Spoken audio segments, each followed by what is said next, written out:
President Assad was not behind a chemical weapon attack last month. The rebels carried it out as a provocation. Well, that's what a letter sent to Barack Obama from former U.S. intelligence and military officials says, citing their own security sources. It was signed by 12 ex-officials.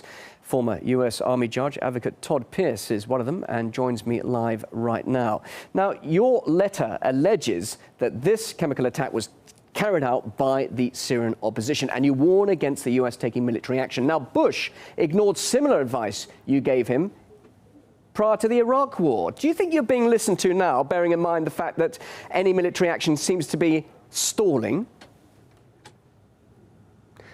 Well, I think it's so self-evident that this is going to be disastrous to launch a military attack that I don't know that anyone needs to listen to us. I think it's readily apparent to so many other people. The British Parliament saw that, and we may be being offered a face-saving means to extricate ourselves from what the corner we put ourselves into with the latest offer, of the Russians to help bring about a meeting and getting these chemical weapons under the control of international authorities.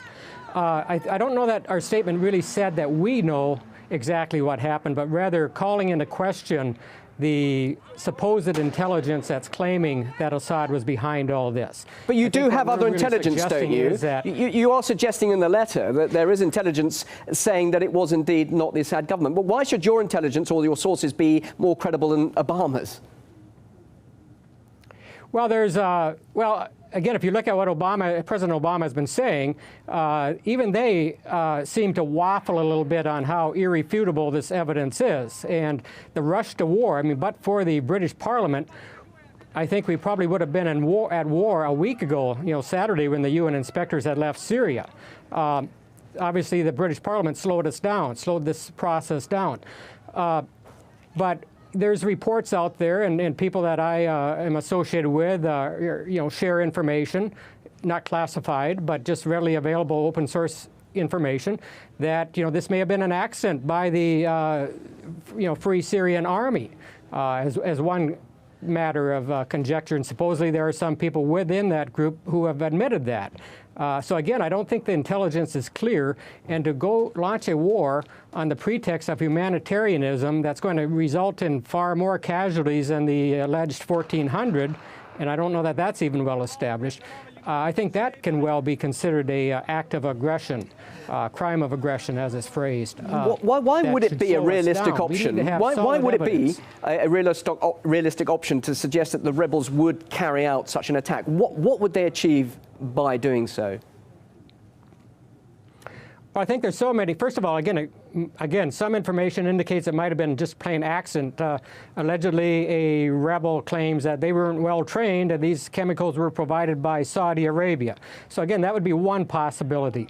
Otherwise, there's so many factions in the Syrian conflict that we don't know without good intelligence, and I mean genuinely good intelligence, not mere conjecture.